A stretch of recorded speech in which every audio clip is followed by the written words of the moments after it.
Hi, do you want to learn how to make a super moist cake or sponge cake really big, giant, and with just 1 cup without measuring or anything? Well, of course, I'm sure you feel like it. The first thing we do is prepare the pan, in this case, one that's 23 centimeters in diameter with its little hole. I've brushed it with butter, and now I'm sprinkling some flour on it, what they call lining the pan. This makes sure everything comes out perfectly when you unmold it. Once we have the pan ready, what we do is take a large bowl and put in 3 large eggs, size L. We add a little bit of salt to enhance the flavors, which works great in desserts, and a splash of vanilla essence, extract, or flavoring. You can skip these, but they help it rise well.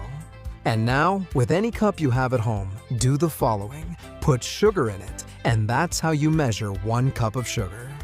You're going to mix all these ingredients and keep the cup handy because we're going to need it in just a few seconds.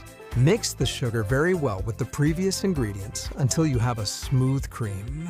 And once you have it, you grab the cup you had again, and this time, you fill it with flour. And just to change things up, instead of 250 grams or 2 cups of flour, here we go. In addition to the flour, we're going to add a tablespoon of baking powder, and if your flour is self-rising, then you wouldn't need it. Give it a few turns and mix again.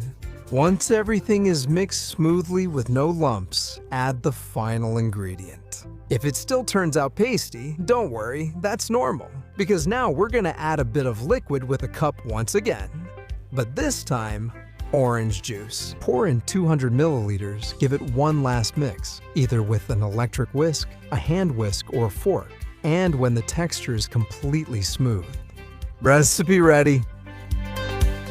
Plus, we'll add a special touch. I take an apple that's freshly washed, cut it into wedges like this, remove the core, and then cut each wedge into strips. Then I turn them and make relatively small cubes. Now I'm gonna pour the cream into the mold. I'm gonna take it and put everything inside. With the help of a spatula, I make sure to get every last drop. Well, a spatula. That's what we call it where I'm from, but in other countries, it's known by different names. Spatula, scraper, rubber spatula, and more. Then I place the diced apples on top, making sure they're spread out evenly. And if a little bit of the skin shows, even better. It adds a touch of color. Now we shape it, and when it's ready, we put it in the oven, which we've preheated to 180 degrees Celsius, that's about 355 Fahrenheit, with heat from above and below, for about 35 minutes. You'll know it's ready when a toothpick poked deeply comes out clean. If not, bake it a bit longer. Once you take it out, cover it with a bit of kitchen paper until it cools down, and then you can remove it from the mold. What do you think? Look at this amazing cake we've made, using just a cup to measure everything. It's truly wonderful. Look at this amazing piece of cake. An amazing dessert, easy to make, fluffy, surprising, and just look at this slice. Look how moist it is, how fluffy it is. A true wonder that you'll want at any time.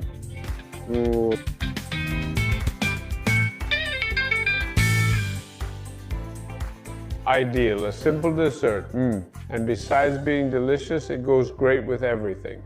You can use it to dip in chocolate, milk, tea, whatever you can think of. In fact, what are you going to dip it in? Tell me down below in the comments. I'm sure you got the best idea. This way, we all learn together. Also, share where you're watching from. We'll explore the world together through delicious things.